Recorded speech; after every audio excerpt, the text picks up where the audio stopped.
এই শরীরের পর্দা বুঝানোর জন্য আল্লাহ পাক রব্বুল আলামিন একটু সামনে বলেন ওয়াকারনা ফি বুয়ুতিকুন্না ওয়ালা তাবাররাজনা তাবাররুজাল জাহিলিয়াতিল উলা। হে নবীর স্ত্রীগণ, তোমরা বর্বর যুগের নারীদের মতো যদি কখনো প্রয়োজনে ঘরের বাইরে যাওয়া লাগে, রাস্তায় বাইরে হওয়া লাগে, বাজারে যাওয়া লাগে, তো তোমরা এমন ভাবে বাইরে হইবা যাতে তোমাদের শরীরের কোনো অংশ বাইরের থেকে দেখা না যায়। সুন্দর একটা ডিলা ডালা বোরকা গায়ে দিবা, মাথার মধ্যে হেজাব লাগাইবা, চেহারার মধ্যে নেকাব লাগাইবা। আল্লাহু আকবার। পর্দার সাথে বোরকার সাথে ঘর থেকে বাইর হইবা। খবরদার বর্বর যুগের মহিলাদের মতো অর্ধ উলঙ্গ হইয়া রাস্তায় বাইর হইও না, যাতে করি বেগানা পুরুষেরা, বেগানা যুবকেরা তোমাদের দিকে তাকাবে, তুমি জাহান্নামের খোরাক হইবা। আল্লাহ পাক রব্বুল আলামিন কয়, খবরদার, এরকম আমি তোমাকে যে রূপ আর সৌন্দর্য দিয়েছি, যে লাবণ্য দিয়েছি, এটা নিতান্তই একজনের আমানত। নিতান্তই একজনের কি? যার সাথে তোমার বিয়ে হইছে সেই স্বামীর আমানত। আর যদি বিয়ে না হইয়া থাকে তারপরেও তোমার এই রূপ লাবণ্য একজনের আমানত। কারণ আল্লাহ পাক তোমাকে সৃষ্টি করছে নির্দিষ্ট একজন পুরুষের বাম পাশের ফাজরের হাড়ের থেকে। তার সাথে একদিন তোমার মিলন হবে, তার সাথে একদিন তোমার বিয়ে হবে। অতএব তোমার মাথার তালু থেকে পায়ের তালু পর্যন্ত এই 3.5 হাত শরীরটা একজনের আমানত। অন্যজনের কাছে এটাকে ওপেন করার অনুমতি নাই। ওয়ালা ইউবদিনা যিনাতাহুন্না ইল্লা লিবুলাতিহিন। আমার মা বোনেরা, যারা পর্দার আড়াল থেকে বয়ান শুনতেছেন, একটু মনোযোগ সহকারে আজকের বয়ানটা শুনুন। আমি আপনাদেরকে পর্দা কাকে বলে একটু বুঝাই। এই পর্দা বুঝানোর জন্য সারা বাংলাদেশের মধ্যে আমি একটা ঘটনা বলি, সেই ঘটনাটা আপনাদেরকে একটু শুনাই। ঘটনাটা কোনো কাল্পনিক ইচ্ছা কাহিনী নয়, গল্প নয়, বাস্তব ঘটনা। রাসূল আকরাম সাল্লাল্লাহু আলাইহি ওয়াসাল্লামের কলিজার টুকরা মেয়ে হযরতে ফাতেমা রাদিয়াল্লাহু আনহার ঘটনা, যিনাকে আপনারা মা ফাতেমা নামে জানেন। এই মা ফাতেমার ঘটনা। আল্লাহু আকবার। রমজানের মাস ছিল, রমজানের মাস। হযরতে ফাতেমা রাদিয়াল্লাহু আনহা অসুস্থ। অসুস্থ মানে গায়ে জ্বর আসছে, জ্বরে আক্রান্ত হয়েছে। এইভাবে 4-5 দিন পর্যন্ত ফাতেমা জ্বরে আক্রান্ত। এই অবস্থায় এক রাত্রে হযরতে ফাতেমা রাদিয়াল্লাহু আনহা ঘুমাইতেছেন। রাত্রের শেষের দিকে ফাতেমা স্বপ্নে দেখতেছে ফাতেমার আব্বা রহমাতুল্লিল আলামিন জনাবে মুহাম্মদুর রাসূলুল্লাহ সাল্লাল্লাহু আলাইহি ওয়াসাল্লাম অন্ধকারের মধ্যে ফাতেমার ঘরে ঢুকছে। ঢুকি এদিক সেদিক দেখে, কাকে যেন তালাশ করে। স্বপ্নের ভিতরে ফাতেমা আব্বাজানকে জিজ্ঞেস করে, আব্বা, এই অন্ধকারের ভিতরে কাকে তালাশ করতেছেন? রাসূল আকরাম সাল্লাল্লাহু আলাইহি ওয়াসাল্লাম কয়, মা, তোমারে তালাশ করতেছি একটা সংবাদ দেওয়ার জন্য। সংবাদটা হলো, একটু পরে তো সেহরির টাইম হবে। এখন তো রমজান মাস, আগামী দিন রোজা রাখার জন্য স্বামী স্ত্রী দুজন সেহরি খাইবা একটু পরে। তবে সেহরিটা তো খাইবা আগামী দিনের রোজার জন্য। তোমার স্বামীর সাথে স্বামীর দস্তরখানে আগামী দিন রোজা শেষে ইফতার করিবা, কিন্তু আব্বাজানের সাথে জান্নাতের দস্তরখানে।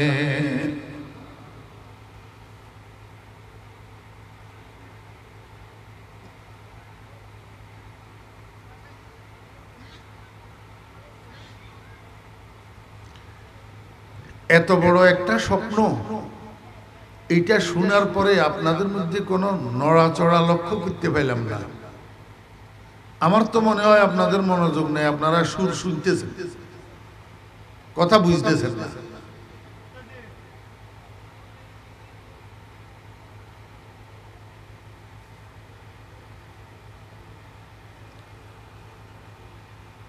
কার কথা বলতেছি? স্বপ্নে দেখছে ফাতেমায় কাকে? উনি ফাতেমার কি কি স্বপ্নে দেখলেন?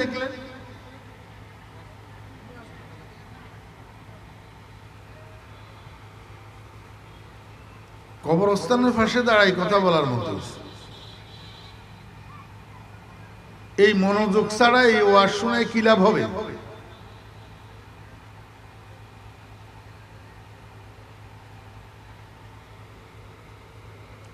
হযরত ফাতেমা রাদিয়াল্লাহু আনহা কি স্বপ্নে দেখলেন? রাসূল আকরাম সাল্লাল্লাহু আলাইহি ওয়াসাল্লাম ফাতেমার ঘরে ঢুকি অন্ধকারের মধ্যে এদিক সেদিক চায়। ফাতেমা জিজ্ঞেস করেন, আব্বা কাকে খুঁজেন? নবীজি বললেন, তোমারে খুঁজতেছি একটা সংবাদ দেওয়ার জন্য। সংবাদ হইল, যেহেতু রমজান মাস, আগামী দিন রোজা থাকবা, সেহরি খাইবা তোমার স্বামীর সাথে, কিন্তু আগামী দিন রোজা শেষে ইফতার করবা জান্নাতের দস্তরখানে আব্বার সাথে। এবারে কেমনে সুবহানাল্লাহ এটা বাইরে এলো? আগে বাইরে এলো না যে? আগে মনোযোগ ছিল না, কথা বুঝি শুনেন নাই।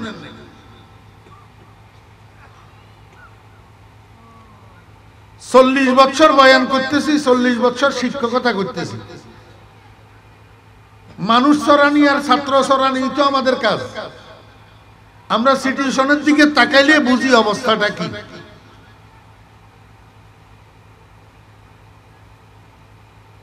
যদি কথা না বুঝেন, মনোযোগ সহকারে না শুনেন, শীতের ভিতরে এখানে দলা হয়ে বসে থাকি লাভ কি? এর চেয়ে বাড়িতে যাই ঘুমাইলে ভালো না?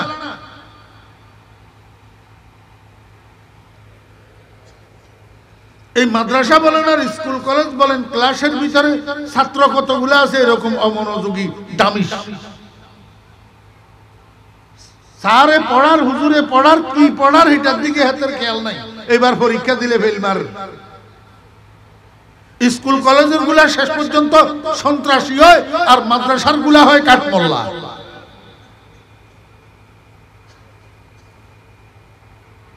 আফতাউ বিগাইরি ইলমিন ফাদাল্লু ওয়া আদাল্লু।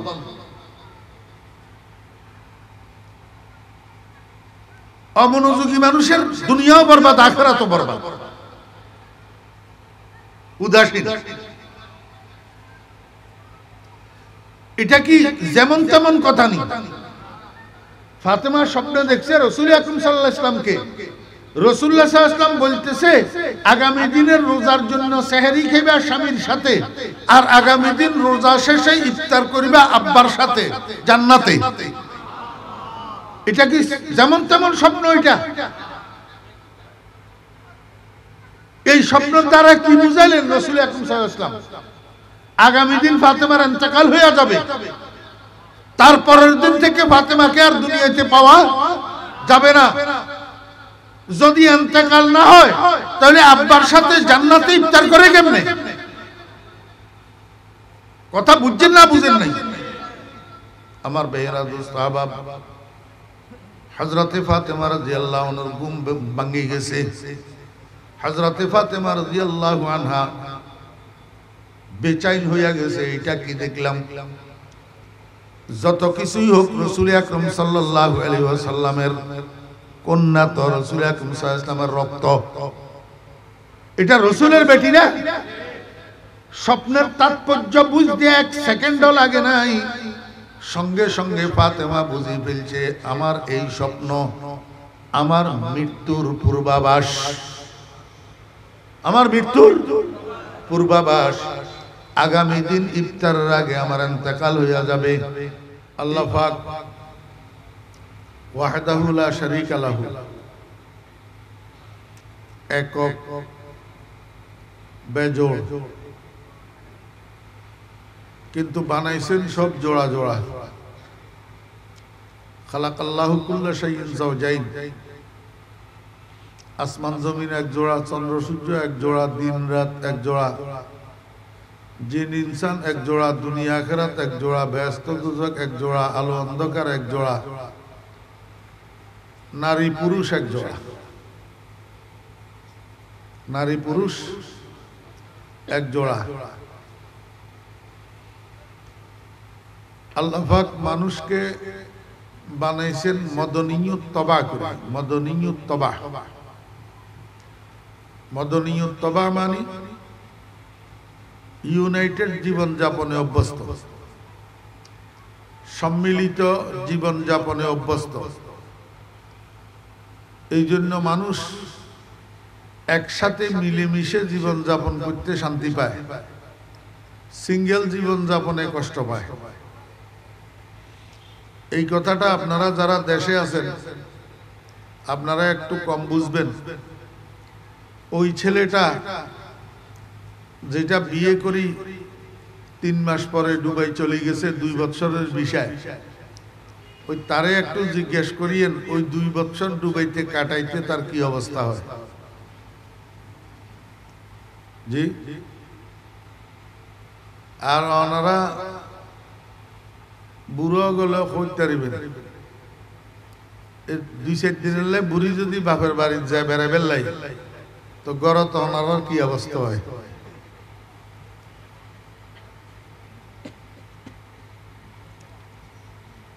আসলে আসন না মগর কথা ঠিক নেই। সিঙ্গেল জীবন যাপনে মানুষের শান্তি না কষ্ট? কষ্ট। যৌথ জীবন যাপনে শান্তি। দেখেন না, মা বাপের যদি 4টা ছেলে থাকে, মা বাপ যতদিন জীবিত থাকে এতদিন ছেলেদেরকে জুদা হইতে দেয় না। কারণ ছেলেরা যদি জুদা হয় তো মা বাপের কষ্ট।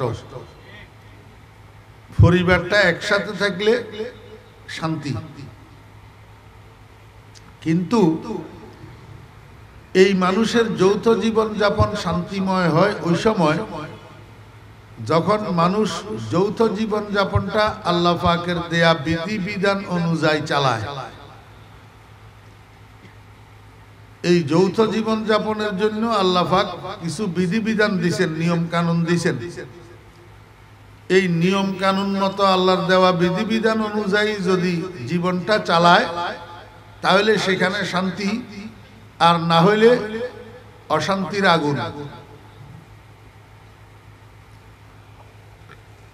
যৌথ জীবন যাপনের জন্য আল্লাহ পাক যেই বিধিবিধান দিয়েছেন এই বিধিবিধানগুলোর মধ্যে একটা বিধানের নাম হলো পর্দা। একটা বিধানের নাম পর্দা। আমাদের দেশে একটা ভুল কথা প্রচলিত আছে, নারীর পর্দা। এই কথাটা ডাহা ভুল। পর্দা শুধু নারীর জন্য না, নারী পুরুষ উভয়ের জন্য। নারী পুরুষ উভয়ের জন্য।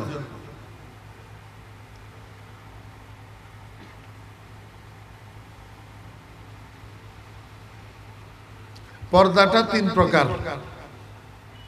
পর্দা কয় প্রকার?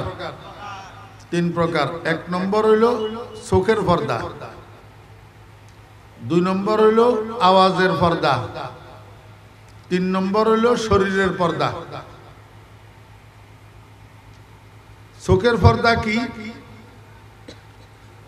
আল্লাহ পাক কোরআন শরীফের মধ্যে আল্লাহর হাবিব জনাবে মুহাম্মদুর রাসূলুল্লাহ সাল্লাল্লাহু আলাইহি ওয়াসাল্লামকে সম্বোধন করে বলেন, আমার বন্ধু আপনি বলুন। কুল, কাকে বলবেন? লিল মুমিনিনা, ঈমানদারদেরকে। ইয়াগুদ্দু মিন আবসারিহিম, তারা এই যৌথ জীবন যাপনে যখন চলাফেরা করে, হাঁটাচলা করে, তখন চোখগুলারে যেন নিচের দিকে করে চলে। একটু সামনে যাইয়া আল্লাহ পাক আবার বলেন, কুল, আমার বন্ধু আপনি বলুন। কাকে বলবেন?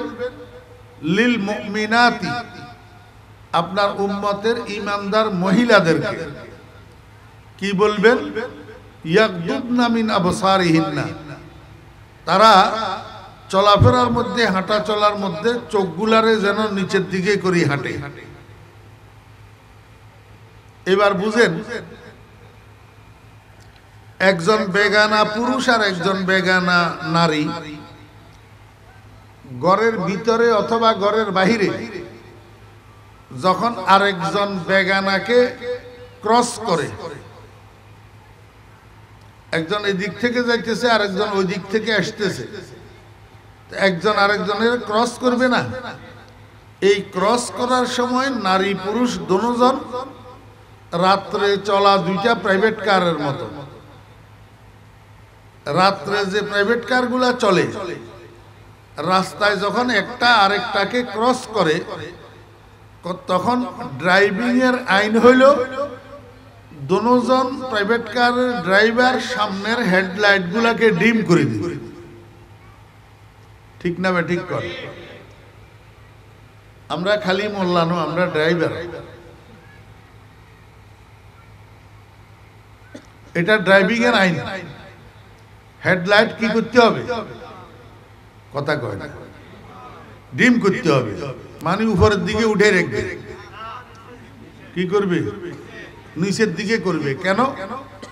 যদি দুজন ড্রাইভারের সামনের লাইট গুলার যদি উপরের দিকে উঠে রাখে তো কোন ড্রাইভারের সামনের দিকে কিছু দেখবে না। তো এবার সামনাসামনি একটা একটারে মারি দিবে।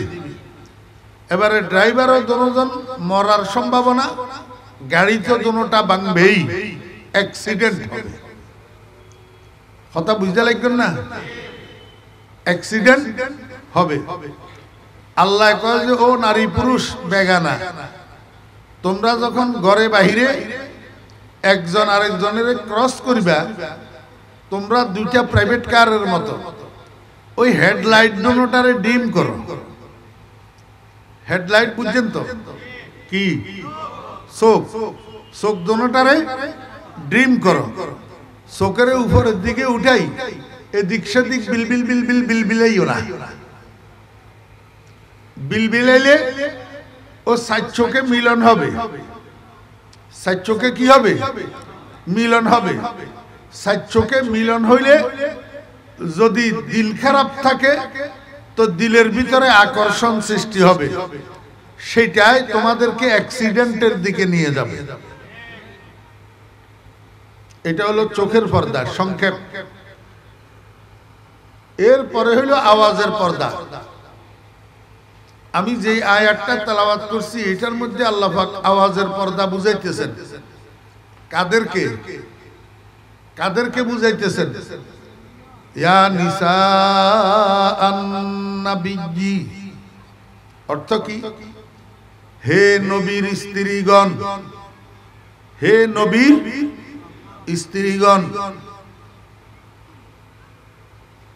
লাস্তুন্না কাআহাদিন মিনান নিসা, তোমরা পৃথিবীর অন্য যে কোনো একজন মহিলার মতো নও। অর্থাৎ ছেলে একটা এমএ পাস করি বাড়িতে আসছে, তো বাড়িতে আসি আর একটা মূর্খ ভোলা রিক্সা চালায়, এইটার সাথে বাড়ির দরজায় দাঁড়ায় দাঁড়ায় ক্যারাম বোর্ড খেলা। কি খেলা? বাপে দূরের থেকে দেখছে, দেখি কাছে আসি, কয় এই আব্দুর রহমান, তোরে এই জন্য এতটুক লেখাপড়া করাইছিলাম, তোরে এই জন্য এমএ পাস করাইছিলাম, তুই কি গ্রামের ৮-১০টা মূর্খ পোলার মতো তুই কার সাথে দাঁড়ায় দাঁড়ায় ক্যারাম বোর্ড খেলতেছ? অভিভাবক হইলে এরকম কথা বলে কিনা? তুই তো গ্রামের অন্য ১০টা মূর্খ ছেলের মতো নয়। আল্লাহ পাক রব্বুল আলামিন কয়, হে নবীর স্ত্রীগণ, তোমরা পৃথিবীর অন্য সকল মহিলার মতো নও। যেহেতু তোমরা মুহাম্মদুর রাসূলুল্লাহ সাল্লাল্লাহু আলাইহি ওয়াসাল্লামের স্ত্রী, তোমাদের একটা মান সম্মান আছে। ছেলে ফটিয়া মাদ্রাসা থেকে ফারেক আলেম মুফতি, বিয়ে করাইছে আরেক চৌধুরী সাহেবের মেয়ে। এখন চৌধুরী সাহেবের মেয়ে বোরকা ছাড়া, হিজাব ছাড়া, নেকাব ছাড়া বাড়ির দরজায় রাস্তায় আসি হাঁটাহাঁটি করে। শ্বশুরে ডাকি, কয় যে এই মেয়ে, তুমি কার বউ তুমি জানো নি? তুমি তো আমার মান সম্মান নষ্ট করে দিবা। আমার পোলাটা মুফতি আর তুমি বেপরদা বাড়ির দরজায় রাস্তায় আসি হাঁটাহাঁটি করো। তুমি কি অন্য 10টা মেয়ের মতো না অন্য 10টা বউয়ের মতো? তুমি তো একজন মুফতি সাহেবের স্ত্রী। অভিভাবক থাকলে এরকম বলে না? আল্লাহ পাক রব্বুল আলামিন বলেন, হে আমার বন্ধুর স্ত্রীগণ, তোমরা অন্য মহিলাদের মতো নয়। এরপরে বলেন, ইনিত্তাকাইতুন্না, যদি তোমরা মুত্তাকি হয়ে থাকো, পরহেজগার হয়ে থাকো, খোদাবিরু হয়ে থাকো। আচ্ছা, আমাকে একটু বলেন তো, রাসূল আকরাম সাল্লাল্লাহু আলাইহি ওয়াসাল্লামের স্ত্রীরা আগের থেকে পরহেজগার কিনা? কথা কয়। নবীজির স্ত্রীগণ আগের থেকে পরহেজগার না? জি। নবীজির জন্য স্ত্রী এগুলা বাছাই করছেন কে? আপনার ফলাটা যদি এমবিবিএস পাস হয়, আপনি ফলাইটার জন্য বিয়ে করাইবেন, মেয়ে দেখবেন যে সেরকম মেয়ে একটা দেখবেন না। আপনার মেয়েটা যদি দাওরায়ে হাদিস পাস হয় মহিলা মাদ্রাসা থেকে, তা আপনি ওই মেয়েটার জন্য ছেলে দেখতে সেরকম একটা ছেলে দেখবেন না। মূর্খ মেয়ে একটা বিয়ে করাইবেন। তো মুহাম্মদুর রাসূলুল্লাহ সাল্লাল্লাহু আলাইহি ওয়াসাল্লাম হাবিবুল্লাহ না? কি হাবিবুল্লাহ, সৈয়দুল কাউনাইন, দোনো জাহানের বাদশা।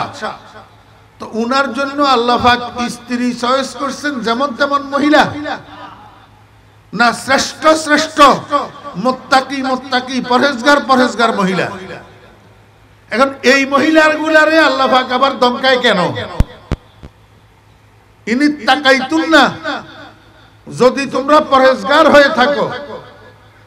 এটা আসলে নবীর স্ত্রীদেরকে ধমক দিতেছে যে না, শাশুড়ি যদি ছেলের বউয়েরে কন্ট্রোল করতে না পারে, কোন রকমে আয়ত্তে আনতে না পারে, কথা মানাইতে না পারে, শাশুড়ি একটা কইলে ছেলের বউয়ে 10টা কয়, তখন শাশুড়ি ছেলের বউয়ের গায়ে তো আর হাত তুলতে পারে না। নিজের মেয়েটারে শাসন করি তো ছেলের বউয়ের শিক্ষা দে। ঠিক না বে ঠিক বলেন? আল্লাহ পাক রব্বুল আলামিন রাসূল আকরাম সাল্লাল্লাহু আলাইহি ওয়াসাল্লামের স্ত্রীদেরকে ধমক দিয়া কিয়ামত পর্যন্ত আনেওয়ালি বেপরদা বেশ্যা মহিলাদেরকে শিক্ষা দিতেছে। ইনিত্তাকাইতুন্না, হে নবীর স্ত্রীগণ, তোমাদের ভিতরে যদি আল্লাহর ভয় থাকে, ফালা তাখজানা, তোমরা নরম করিও না। তোমরা কথা বলে, মাথা ডুলাইলে হবে না, মুখ দিয়ে বলতে হবে। তোমরা নরম করিও না। কি নরম করিও না? বিল কওল, এটা ছাত্ররা বুঝবে। বাও আছে তাই হরফে জর মফুলে বিহি, আয় ফালা তাখজানা কাওলাকুন্না, তোমরা তোমাদের কথারে নরম করিও না। তোমরা তোমাদের কথাকে নরম করিও না। কি অর্থ? মিঠা মিঠা ভাষায়, চিকন চিকন সুরে, হাসি হাসি মুখে কথা বলিও না। মিষ্টি মিষ্টি কথা কইও না। আচ্ছা, আমারে কনছেন মা ছেলের সাথে মিষ্টি কথা বলবে না, দাদি নাতির সাথে মিষ্টি কথা বলবে না, বোন ভাইয়ের সাথে মিষ্টি কথা বলবে না, স্বামী স্ত্রীর সাথে মিষ্টি কথা বলবে না, স্ত্রী স্বামীর সাথে মিষ্টি কথা বলবে না। তা আল্লাহ কারে কয় ফালা তাখজানা বিল কওল? নবীর স্ত্রীরা তোমরা মিডা মিডা কথা কইও না, নরম নরম কথা কইও না। অর্থাৎ কার সাথে? বেগানার সাথে। কার সাথে? অনারা এগানা বেগানা বুঝেন না? এগানা কোন বেগানা কোন? আল্লাহু আকবার। যেই মহিলার সাথে যেই পুরুষের বিবাহ বন্ধন হালাল, যেই মহিলার সাথে যেই পুরুষের সাথে যেই মহিলা বিবাহ বন্ধন হালাল, এরা দুইজন একজন একজনের বেগানা, একজন একজনের বেগানা। আর যেই পুরুষের সাথে যেই মহিলার সাথে যেই পুরুষের বিবাহ বন্ধন হারাম, তারা একজন আরেকজনের জন্য এগানা। মার সাথে ছেলের বিবাহ হইতে পারে, বাপের সাথে মেয়ের বিবাহ হইতে পারে, ভাইয়ের সাথে বোনের বিবাহ হইতে পারে, আপন মামার সাথে বাগ্নির বিবাহ হইতে পারে, আপন চাচা জেঠার সাথে ভাতিজির বিবাহ হইতে পারে, শাশুড়ির সাথে মেয়ের জামাইয়ের বিবাহ হইতে পারে। ওনারা একজন একজনের জন্য এগানা। যত তবাই আছে, তবাই ত ত ত ত চাচা তো, জেঠা তো, মামা তো, খালা তো, ফুফা তো, তাল তো, সবগুলা কি ত ত। হ্যাঁ, তবাই যত আছে এই তবাইয়েরা তবনের সাথে বিবাহ বন্ধন জায়েজ না না জায়েজ? জায়েজ। এই জন্য সবগুলা বেগানা। সবগুলা কি? চাচাতো ভাই, জেঠাতো বোন, চাচাতো বোন, জেঠাতো ভাই, খালাতো ভাই, খালাতো বোন, মামাতো ভাই, মামাতো বোন, ফুফাতো ভাই, ফুফাতো বোন, তালতো ভাই, তালতো বোন। এগানা না বেগানা? বেগানা। এই মাসালাটা শুধু একটা ক্ষেত্রে ব্যতিক্রম আছে, একটা ক্ষেত্রে ব্যতিক্রম আছে। একজনের সাথে একজনের বিবাহ বন্ধন জায়েজ নাই। একটু আগে কি বলছেন?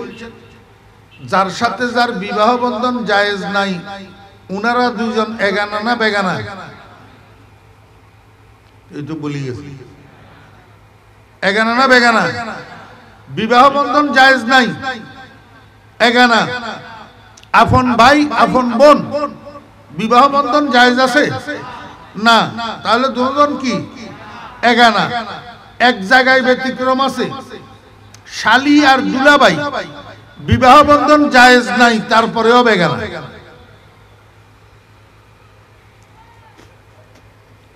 শালি আর দুলাভাইয়ের বিবাহ বন্ধন জায়েজ আছে নি? জায়েজ নাই। কেন জায়েজ নাই? দুলাভাই এটার আগদের মধ্যে তার বোন একটা আছে, তো দুলাভাই এটার আগদের মধ্যে তার বোন একটা আছে, না হইলে হে শালি কেমনি হইল? এখন দুলাভাইয়ের আগদের মধ্যে বোন একটা যেহেতু আছে, আর একটা সেই আগদের মধ্যে যাওয়া, দুই বোন এক আগদের মধ্যে যাওয়া জায়েজ নাই, হারাম। কথা বুঝছেন না বুঝেন নাই? তাহলে বিবাহ বন্ধন জায়েজ নাই, যত মহিলা যত পুরুষ সব এগানা। কিন্তু এই জায়গাতে বেশ কম, শালি আর দুলাভাই বিবাহ বন্ধন জায়েজ নাই, তারপরেও বেগানা। তারপরেও কি? বেগানা। এখন তো কয় শালি কি বোন কি, শালি কি বোন কি, শালি কি বোন কি, অর্থাৎ শালি বোনের মতো তুই কইলে হবে না বানানেওয়ালায় কইতে হবে? যিনি আবিষ্কারক তিনি বলতে হবে, তুই তোর সুবিধা মতো সুবিধাবাদ জিন্দাবাদ বললে তো হবে না।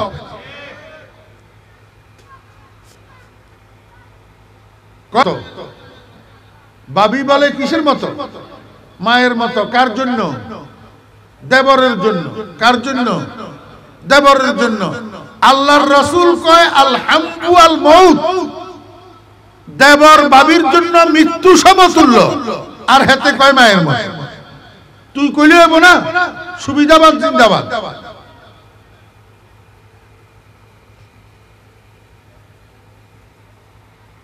আল্লাহ পাক রব্বুল আলামিন বলেন, হে দুনিয়ার বেগানা মহিলা,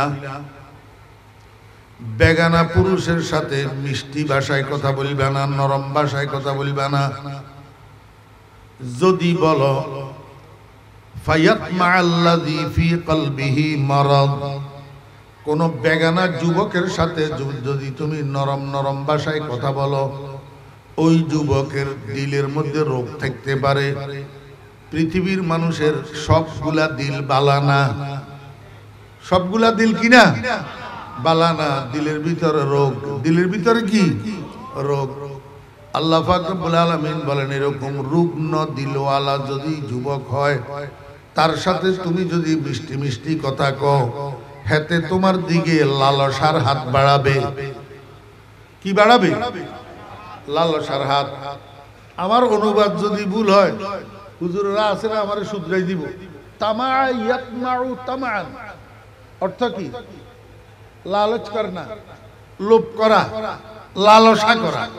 আল্লাহ কর বেগানা মহিলা, তুমি যদি বেগানা পুরুষের সাথে মিঠা মিঠা কথা কও, তুমি ভাবি দেবরের লগে যদি মিষ্টি মিষ্টি কথা কও, তুমি শালি দুলাভাইয়ের লগে যদি মিষ্টি মিষ্টি কথা কও, তুমি তালতো বোন তালতো ভাইয়ের লগে যদি মিঠা মিঠা কথা কও, তো হের দিলবালা না হইলে তোমার দিকে লোভের হাত বাড়াবে, লালসার হাত বাড়াবে,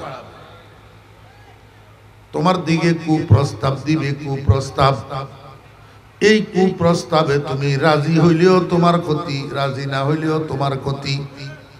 এমন কুপ্রস্তাবে যদি তুমি রাজি হও তাহলে তোমার ঠিকানা জাহান্নাম। আর যদি তুমি রাজি না হও তাহলে খাইবা অ্যাসিড নিক্ষেপ। তাহলে কি খাইবা? অ্যাসিড নিক্ষেপ খাইবা। ফায়াতমা আল্লাযী ফী কলবিহি মারাদ। আল্লাহ পাক রব্বুল আলামিন বলেন, দুনিয়ার বেগানা মহিলারা, কখনো বেগানা পুরুষের সাথে যদি তোমার কথা বলা অতীব প্রয়োজন হইয়া যায়, যদি দরকার হইয়া যায় কথা বলার, তখন তুমি কথা বলবা কি রকম? ওয়াকুলনা কাওলাম মারুফা। বেগানা মহিলার সাথে কথা বলবা, বেগানা পুরুষের সাথে কেমনে কথা বলবা? মারুফ কথা বলবা, মারুফ কথা। শুনেন, শুধু অনুবাদের দ্বারাই কোরআন শরীফ বোঝা যায় না, এখন তাফসীরের দরকার হইছে। আল্লাহ পাক বেগানা মহিলাদেরকে বলতেছেন, যদি বেগানা পুরুষের সাথে তোমার কথা বলার দরকার হয়, তোমার স্বামী ডুবাই, ঘরে আর কোনো মানুষ নাই, উপযুক্ত যুবক দেবর আরেক ঘরের চাচাতো দেবর ঘরের দরজায় আসি তোমাকে ডাকতেছে, ভাবি ভাবি, তুমি উত্তর দিবা জি। এখন দেবরে কয়, আপনাদের যে একটা জাল আছে মাছ ধরার জালটা আমারে দেন। কয় না? জাল চিনেননি? এখন দেবরে যদি ঘরের সামনে আসি, যদি বাবির কাছে জাল চায়, ঘরে তো আর কোনো মানুষ নাই, স্বামী তো ডুবাই, ছেলে মেয়ে তো নাই। এখন কথা না কইলেও তো বেজাল, কথা না কইলে ছেলে এটা ক্ষিপ্ত হবে, অহংকারী বুঝবে। কি বুঝবে? অহংকারী। বকাবকি করবে, কত বড় অহংকারী মহিলা, ঘরে আছে তারপরেও আমার কথার উত্তর দেয় না। আরেকদিন তোমার ক্ষতি করার চেষ্টা করবে, তার সাথে তুমি কথা বলতে হবে, কিন্তু কি রকম কথা কইবা? আল্লাহ কয়, ওয়াকুলনা কাওলাম মারুফা। তুমি মারুফ কথা কইবা, মারুফ কথা। মুফাসসিরিনে কেরাম রাহিমাহুল্লাহকে জিজ্ঞেস করিলাম, মারুফ কথা কোন কথারে কয়? আমার বেয়েরা দোস্ত আহবাব, কথা বলার ধরন প্রথমত তিনটা। কথা বলার ধরন কয়টা? প্রথমত তিনটা। এক নম্বর হইল একটা প্রশ্নের একটা উত্তর। এক নম্বর একটা প্রশ্নের একটা উত্তর। আরেক নম্বর হইল একটা প্রশ্নের কোনো উত্তর নাই, কোনো উত্তর নাই। আর একটা হইল একটা প্রশ্নের পাঁচটা উত্তর। একটা প্রশ্নের কথার কথা, উদাহরণস্বরূপ এখন তো সহশিক্ষার জমানা, একই গ্রামের একটা ছেলে একটা মেয়ে একই কলেজে পড়ে, কলেজে আসা যাওয়ার পথে দুজনের মধ্যে দেখা হয়।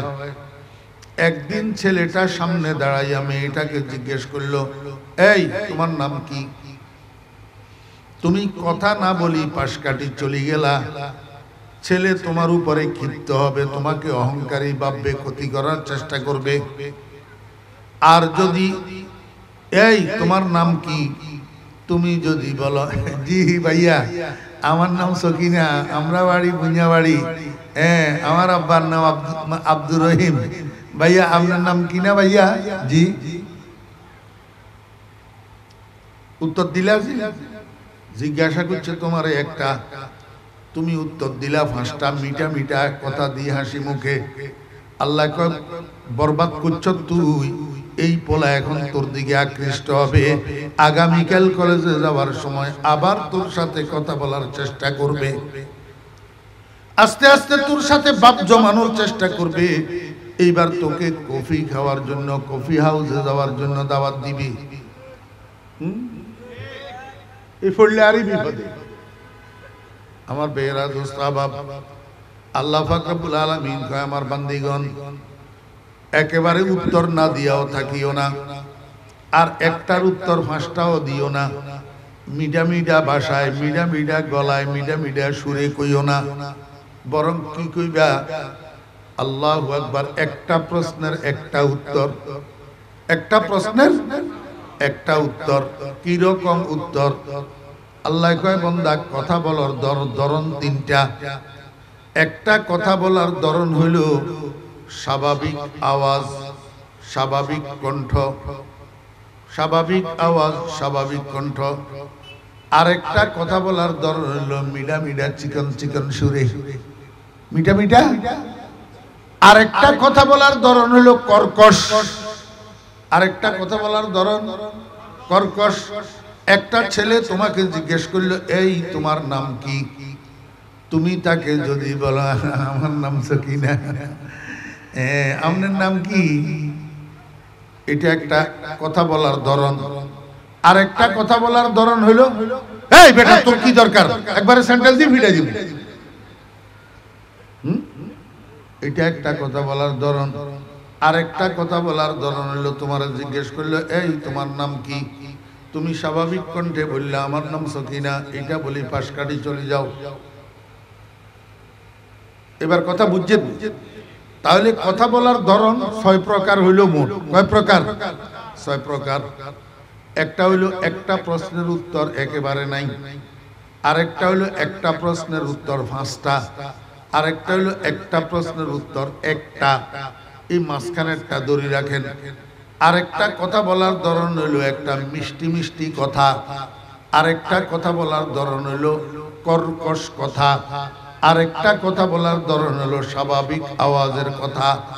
তো মারুফ কথা কোন কথারে কয়?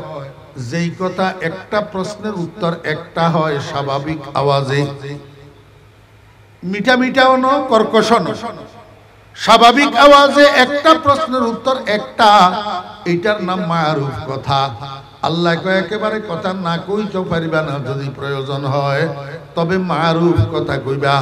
বেগানা পুরুষের সাথে বাড়তি কথা কইতে যাইও না, চিকন চিকন আলাপ করতে যাইও না। স্বাভাবিক আওয়াজে একটা প্রশ্নের উত্তর একটা দিবা, তাহলে তুমি বিপদে পড়িবা না। এটা হইল আওয়াজের পর্দা। এটা হইল কি? এখন কোন জমানায় আওয়াজের পর্দার ওয়াজ করব? ঘরের ভিতরে স্বামী স্ত্রী এমন ঝগড়া লাগে, এমন ফিডা ফিডি লাগে, 3 বাড়ি পর্যন্ত খবর হয়। আপনাদের এদিকে মনে হয় নাই? ঘরের ভিতরে স্বামী স্ত্রী কিলাকিলি লাগে না? আল্লাহ আমার ভাইয়েরা দোস্ত আহবাব, আরেকটা হলো শরীরের পর্দা। আরেকটা কি? শরীরের পর্দা। এই শরীরের পর্দা বোঝানোর জন্য আল্লাহ পাক রব্বুল আলামিন একটু সামনে বলেন, ওয়াকারনা ফি বুয়ুতিকুন্না ওয়ালা তাবাররাজনা তাবাররুজাল জাহিলিয়াতিল উলা। হে নবীর স্ত্রীগণ, তোমরা বর্বর যুগের নারীদের মতো যদি কখনো প্রয়োজনে ঘরের বাইরে যাওয়া লাগে, রাস্তায় বাইরে হওয়া লাগে, বাজারে যাওয়া লাগে, তো তোমরা এমন ভাবে বাইরে হইবা যাতে তোমাদের শরীরের কোনো অংশ বাইরের থেকে দেখা না যায়। সুন্দর একটা ডিলা ডালা বোরকা গায়ে দিবা, মাথার মধ্যে হেজাব লাগাইবা, চেহারার মধ্যে নেকাব লাগাইবা। আল্লাহু আকবার। পর্দার সাথে বোরকার সাথে ঘর থেকে বাইর হইবা। খবরদার বর্বর যুগের মহিলাদের মতো অর্ধ উলঙ্গ হইয়া রাস্তায় বাইর হইও না, যাতে করি বেগানা পুরুষেরা, বেগানা যুবকেরা তোমাদের দিকে তাকাবে, তুমি জাহান্নামের খোরাক হইবা। আল্লাহ পাক রব্বুল আলামিন কয় খবরদার, এরকম আমি তোমাকে যে রূপ আর সৌন্দর্য দিয়েছি, যে লাবণ্য দিয়েছি, এটা নিতান্তই একজনের আমানত। নিতান্তই একজনের কি? যার সাথে তোমার বিয়ে হইছে সেই স্বামীর আমানত। আর যদি বিয়ে না হইয়া থাকে তারপরেও তোমার এই রূপ লাবণ্য একজনের আমানত। কারণ আল্লাহ পাক তোমাকে সৃষ্টি করছে নির্দিষ্ট একজন পুরুষের বাম পাশের ফাজরের হাড়ের থেকে। তার সাথে একদিন তোমার মিলন হবে, তার সাথে একদিন তোমার বিয়ে হবে। অতএব তোমার মাথার তালু থেকে পায়ের তালু পর্যন্ত এই 3.5 হাত শরীরটা একজনের আমানত, অন্যজনের কাছে এটাকে ওপেন করার অনুমতি নাই। ওয়ালা ইউবদিনা যিনাতাহুন্না ইল্লা লিবুলাতিহিন। আমার মা বোনেরা যারা পর্দার আড়াল থেকে বয়ান শুনতেছেন, একটু মনোযোগ সহকারে আজকের বয়ানটা শুনুন। আমি আপনাদেরকে পর্দা কাকে বলে একটু বুঝাই। এই পর্দা বুঝানোর জন্য সারা বাংলাদেশের মধ্যে আমি একটা ঘটনা বলি, সেই ঘটনাটা আপনাদেরকে একটু শুনাই। ঘটনাটা কোনো কাল্পনিক ইচ্ছা কাহিনী নয়, গল্প নয়, বাস্তব ঘটনা। রাসূল আকরাম সাল্লাল্লাহু আলাইহি ওয়াসাল্লামের কলিজার টুকরা মেয়ে হযরতে ফাতেমা রাদিয়াল্লাহু আনহার ঘটনা, যিনাকে আপনারা মা ফাতেমা নামে জানেন। এই মা ফাতেমার ঘটনা। আল্লাহু আকবার। রমজানের মাস ছিল, রমজানের মাস। হযরতে ফাতেমা রাদিয়াল্লাহু আনহা অসুস্থ। অসুস্থ মানে গায়ে জ্বর আসছে, জ্বরে আক্রান্ত হয়েছে। এইভাবে 4-5 দিন পর্যন্ত ফাতেমা জ্বরে আক্রান্ত। এই অবস্থায় এক রাত্রে হযরতে ফাতেমা রাদিয়াল্লাহু আনহা ঘুমাইতেছেন। রাত্রের শেষের দিকে ফাতেমা স্বপ্নে দেখতেছে ফাতেমার আব্বা রাহমাতুল লিল আলামিন জনাবে মুহাম্মদুর রাসূলুল্লাহ সাল্লাল্লাহু আলাইহি ওয়াসাল্লাম অন্ধকারের মধ্যে ফাতেমার ঘরে ঢুকছে। ঢুকি এদিক সেদিক দেখে, কাকে যেন তালাশ করে। স্বপ্নের ভিতরে ফাতেমা আব্বাজানকে জিজ্ঞেস করে, আব্বা এই অন্ধকারের ভিতরে কাকে তালাশ করতেছেন? রাসূল আকরাম সাল্লাল্লাহু আলাইহি ওয়াসাল্লাম কয়, মা তোমারে তালাশ করতেছি একটা সংবাদ দেওয়ার জন্য। সংবাদটা হলো একটু পরে তো সেহরির টাইম হবে। এখন তো রমজান মাস, আগামী দিন রোজা রাখার জন্য স্বামী স্ত্রী দুজন সেহরি খাইবা একটু পরে। তবে সেহরিটা তো খাইবা আগামী দিনের রোজার জন্য। তোমার স্বামীর সাথে স্বামীর দস্তরখানে আগামী দিন রোজা শেষে ইফতার করিবা, কিন্তু আব্বাজানের সাথে জান্নাতের দস্তরখানে।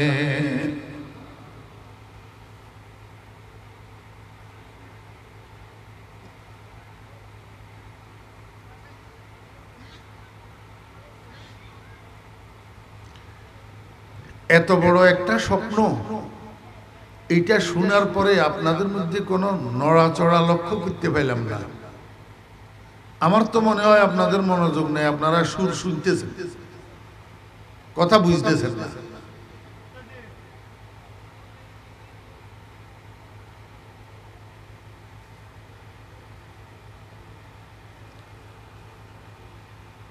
কার কথা বলতেছি?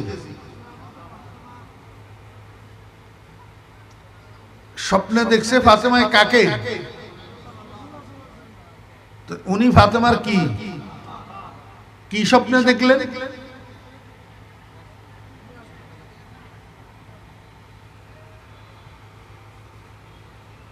কবরস্থানের পাশে দাঁড়াই কথা বলার মতো। এই মনোযোগ ছাড়া এই ওয়াজ শোনায় কি লাভ হবে?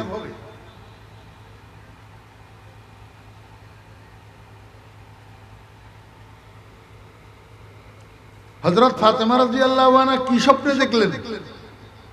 রাসূল আকরাম সাল্লাল্লাহু আলাইহি ওয়াসাল্লাম ফাতেমার ঘরে ঢুকি অন্ধকারের মধ্যে এদিক সেদিক চায়।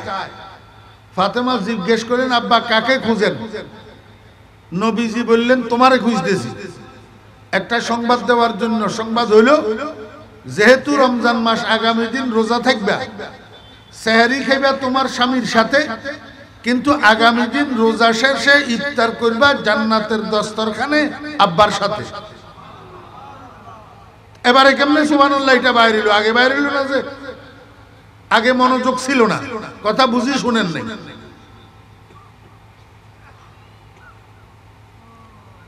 40 বছর বয়ান করতেছি, 40 বছর শিক্ষকতা করতেছি। মানুষ চরানি আর ছাত্র চরানি তো আমাদের কাজ। আমরা সিচুয়েশনের দিকে তাকাইলে বুঝি অবস্থাটা কি।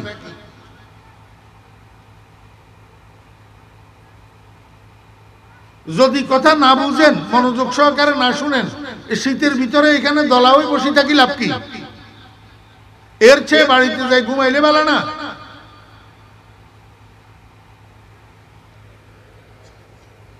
এই মাদ্রাসা বলেন আর স্কুল কলেজ বলেন, ক্লাসের ভিতরে ছাত্র কতগুলো আছে এরকম অমনোযোগী দামি।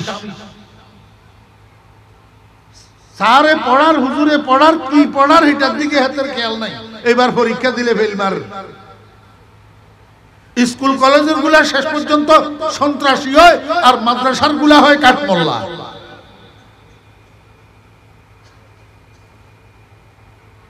আফতাউ বিগাইরি ইলমিন ফাদাল্লু ওয়া আদাল্লু।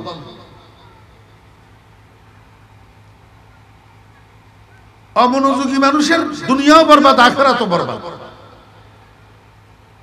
উদাসীন। এটা কি যেমন তেমন কথা নেই। ফাতেমা স্বপ্নে দেখছে রাসূল আকরাম সাল্লাল্লাহু আলাইহি ওয়াসাল্লামকে। রাসূলুল্লাহ সাল্লাল্লাহু আলাইহি ওয়াসাল্লাম বলতেছে আগামী দিনের রোজার জন্য সেহরি খাইবা স্বামীর সাথে, আর আগামী দিন রোজা শেষে ইফতার করিবা আব্বার সাথে জান্নাতে। এটা কি যেমন তেমন স্বপ্ন? এটা এই স্বপ্নের দ্বারা কি বুঝাইলেন রাসূল আকরাম সাল্লাল্লাহু আলাইহি ওয়াসাল্লাম?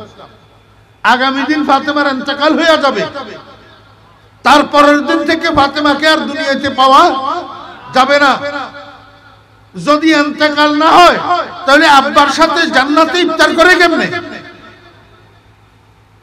কথা বুঝছেন না বুঝেন নাই? আমার ভাইয়েরা, দোস্ত, আহবাব, হযরতে ফাতেমা রাদিয়াল্লাহু আনহার ঘুম ভাঙে গেছে। হযরতে ফাতেমা রাদিয়াল্লাহু আনহা বেচাইন হইয়া গেছে। এটা কি দেখলাম? যত কিছুই হোক, রাসূল আকরাম সাল্লাল্লাহু আলাইহি ওয়াসাল্লামের কন্যা তো, রাসূল আকরাম সাল্লাল্লাহু আলাইহি ওয়াসাল্লামের রক্ত। এটা রাসূলের বেটি না? স্বপ্নের তাৎপর্য বুঝতে এক সেকেন্ডও লাগে নাই। সঙ্গে সঙ্গে ফাতেমা বুঝে ফেলছে আমার এই স্বপ্ন আমার মৃত্যুর পূর্বাভাস, আমার মৃত্যুর পূর্বাভাস। আগামী দিন ইফতারের আগে আমার ইন্তেকাল হইয়া যাবে, এই কথা ফাতেমা বুঝে ফেলছেন। দেখলেন সেহরির সময় হইছে, তো স্বামীরে ঘুম থেকে জাগাইছেন। স্বামীকে কয় না, এই ফলাই তুই সামনে একবার নাক বরা বৈশাখ বেড়া, তোর মনোযোগ নেই বেড়া, একটা কথারও তো উত্তর দেওয়াস না তুই, দামিস কথা কেন? দুনিয়ার অমনোযোগী সব আসি আমার সামনে বসে।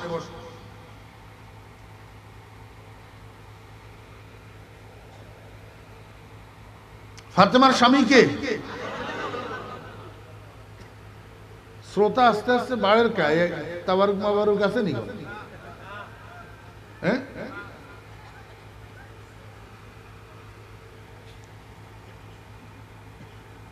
মাহফিল কথাগুলোর মধ্যে এই উম্মতের সবচেয়ে শ্রেষ্ঠ বিচারক, চিফ জাস্টিস হলেন হযরতে আলী। হযরতে আলী। আমার ভাইয়েরা, দোস্ত, আহবাব, ফাতেমা মনে মনে চিন্তা করে আমি যেরকম স্বপ্ন বুঝতে দেরি হয় নাই, আলীরও তো স্বপ্ন বুঝতে দেরি হবে না। এখন যদি জানাই দিই তো আলী তো আমার এই কলিজার টুকরার চেয়েও বেশি মহব্বত করে। হযরতে আলী ফাতেমা রাদিয়াল্লাহু আনহার কলিজার টুকরার চেয়েও বেশি ভালোবাসে। এটা বুঝা গেছে ফাতেমার ইন্তেকালের পরে। ফাতেমাকে যখন দাফন করা হয়েছে, হযরতে আলী রাদিয়াল্লাহু আনহু ফাতেমার কবরের কাছে বসে থাকে, কোনো দিকে যায় না। কবরের দিকে তাকাইয়া তাকাইয়া কয় হাবিবুন গাবান আইনি ওয়া জিসমি ওয়া আন কলবি হাবিবি লা ইয়াগিবু হাবিবুন লাইসা ইয়াদিলুহু হাবিবুন ওয়া মা লিসাওয়াহু ফি কলবি নসিবু। ও ফাতেমা, তুমি আমার থেকে গায়েব হইয়া গেলা বুঝি? আমার থেকে গায়েব হইয়া গেলা। গায়েব হইয়া কি করছো? আমার চোখের থেকে আড়াল হইতে পারছ, কিন্তু আমার অন্তরের থেকে তো আড়াল হইতে পারো নাই। আমি একটা সেকেন্ডের জন্য তো তোমাকে ভুলতে পারি না। কলিজার টুকরার মতো ভালোবাসতেন হযরতে আলী ফাতেমা রাদিয়াল্লাহু আনহাকে। ফাতেমা মনে মনে কয় এখন যদি আমি আলীর স্বপ্ন এটা শুনাই দিই তাহলে আলীর আর সেহরি খানা হবে না, আলীর আর সেহরি খানা হবে না। এই চিন্তা করি ফাতেমা আলীরে স্বপ্নের কথা কয় না। স্বামী স্ত্রী দুজন হাস্য উজ্জ্বল চেহারায় সুন্দর মতো দুজনে সেহরি তেহারি খাইছেন। সেহরি তেহারি আমার মা বোনেরা, আমাদের বর্তমান সমাজের কিছু কিছু মা বোনদের বদভ্যাস আছে। স্বামী বাহিরের থেকে কাজ করে আসে, কেউ দোকানদারি করি আসে, কেউ হাল চাষ করি আসে, কেউ রাস্তায় ইট ভাঙ্গি আসে, কেউ রিক্সা চালায় আসে। এক একজন এক একটা কাম করি। পুরুষ যেহেতু বাহিরের থেকে ক্লান্ত শ্রান্ত পরিশ্রান্ত হইয়া ঘরে ঢুকে, মহিলা কতগুলা আছে এমনি ঘরে ঢুকার সময় শুরু করি দে, তোমার আব্বা আমারে এমন কইলো কা, তোমার মায় আমার সাথে ঝগড়া করলো কা, তোমার বোনে আমারে গালি দিল কা, হ্যাঁ আমি এত কাম করতে পারবো না। তারা কোনো কাজ করে না, খালি আমারে কয়। এই যাবতীয় ফ্যান ফ্যান শুরু করি দে। এমনি স্বামী ঘরে ঢুকতেই তো মানুষ বাইরের থেকে যখন কাজ করি আসে তখন তো মেজাজ খিটখিটা থাকে, মেজাজ গরম থাকে। এই সমস্ত শোনার সাথে সাথে এবার শুরু হইয়া যায় ঘরের মধ্যে লড়াই আর ফিটাফিটি। এই জন্য আমার মা বোনেরা, স্বামী যখন বাইরের থেকে কাজ করে আসে সর্বপ্রথম আপনি কি করবেন? ওনার গায়ের থেকে শার্টটা খুলবেন, জামাটা খুলবেন, পায়ের থেকে জুতাগুলা খুলবেন, একটা গামছা লইয়া শরীরের মধ্যে গাম থাকলে মুছি দিবেন, আল্লাহু আকবার, এক গ্লাস শরবত করে দিবেন, গামছাটা লুঙ্গিটা স্বামীর হাতে উঠাইয়া দিবেন, বলবেন আমি খানা রেডি করতেছি, আপনি গোসল করিয়া আসেন। খানা পিনা খাওয়ার পরে যখন রিল্যাক্স হবে, মন মেজাজ ঠান্ডা হবে, হাসি মুখ হবে, তখন যাইয়া কোনো অভিযোগ থাকলে আস্তে আস্তে বলেন। দেখবেন আপনার অভিযোগগুলা স্বামী সানন্দে গ্রহণ করবে, আর কিলাকিলি হবে না। মহিলারা তো বুঝে না, এমনি আসার সাথে সাথে শুরু করে দে বিসমিল্লাহ পড়ি, অভিযোগ কি কি আছে। হযরতে ফাতেমা রাদিয়াল্লাহু আনহা জাগানোর সাথে সাথে স্বপ্নের কথা আলীকে বলে নাই। দুজনে সেহরি তেহারি করার পরে হযরতে আলী রাদিয়াল্লাহু আনহু গেছেন মসজিদে ফজরের নামাজ পড়ার জন্য। হযরতে ফাতেমা রাদিয়াল্লাহু আনহা ঘরের কোনায় নামাজের মুসাল্লা বিছাইয়া ফজরের নামাজ পড়তেছেন। ওইদিকে হযরত আলী রাদিয়াল্লাহু আনহু ফজরের নামাজ শেষে মসজিদের থেকে ঘরে ফিরে এসেছেন। ঘরে ফিরে আসি দেখে ফাতেমার নামাজের মুসাল্লাটা খালি, জায়নামাজটা খালি, জায়নামাজের মধ্যে ফাতেমা নাই। হযরত আলী রাদিয়াল্লাহু আনহু অবাক হইয়া গেলেন, ব্যাপারটা কি? জীবনেও তো কোনো দিন ফাতেমাকে ইশরাক পড়ার আগে জায়নামাজ ত্যাগ করতে দেখি নাই। আজকে অসুস্থ শরীরে ইশরাক না পড়ি কোথায় গেল?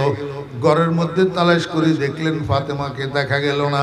শেষ পর্যন্ত রান্নাঘরে গেলেন তালাশ করার জন্য। যাইয়া দেখে ফাতেমা রান্নাঘরে আছে, তবে অবসর নাই। বড় বড় তিনটা কাজ একসাথে শুরু করছেন। এক নম্বরে চুলার মধ্যে আগুন জ্বালাইছেন, বড় একটা হান্ডির মধ্যে বেশি পরিমাণ কতগুলা পানি গরম দিতেছেন। বড় একটা গামলার মধ্যে শিশু পুত্র হাসান হুসাইন রাদিয়াল্লাহু আনহুমা দুজনের ব্যবহারিক কাপড় চোপড়গুলা ভিজাইছেন দোয়ার জন্য। একটা বড় মাটির ডিশের মধ্যে বেশি পরিমাণে কতগুলা আটাকে গুলি খামির বানাইতেছেন রুটি বানানোর জন্য। হযরত আলী রাদিয়াল্লাহু আনহু দেখি তো অবাক, কয় ফাতেমা এই কি পাগলামি? তোমার শরীর অসুস্থ, জ্বরে আক্রান্ত, জীবনেও তো তোমাকে ইশরাক না পড়ি মুসাল্লা ত্যাগ করতে দেখি নাই। আজকে ইশরাকের নামাজটাও পড়লা না, আবার দেখি একসাথে এতগুলা কাজ কেন শুরু করছো? এতগুলা পানি কার জন্য গরম করতেছো? বাচ্চাদের কাপড় এতগুলা একসাথে ভিজাইছো, অসুস্থ শরীরে তুমি এগুলা ধুইলা কেমনে? এতগুলা রুটি কার জন্য বানাইতেছো? আমরা সবাই মিলিয়েও তো 3 দিন খাইলেও শেষ হবে না এই রুটিগুলা, কেন এতগুলা রুটি বানাইতেছ? ফাতেমায় কয়, আলী আপনাকে একটা কথা বলা হয় নাই। কয় কি কথা? আমি গত রাত্রে স্বপ্নে দেখেছি আমার আব্বাজান রহমতুল্লিল আলামিন আমার ঘরে ঢুকে অন্ধকারের মধ্যে চতুর্দিক তাকাইতেছে, কেন জানি কাকে খুঁজতেছে। আমি জিজ্ঞেস করলাম, আব্বা কাকে খুঁজতেছেন? আব্বা জান আমাকে বললেন, মা তোমাকে খুঁজতেছি একটা সংবাদ দেওয়ার জন্য। সংবাদটা হইল, যেহেতু রমজান মাস, আগামী দিন রোজা রাখবা, তো রোজা রাখার জন্য সেহরি করবা তোমার স্বামীর সাথে আলীর দস্তরখানে, কিন্তু আগামী দিন রোজার শেষে ইফতার করবা আব্বা জানের সাথে জান্নাতের দস্তরখানে।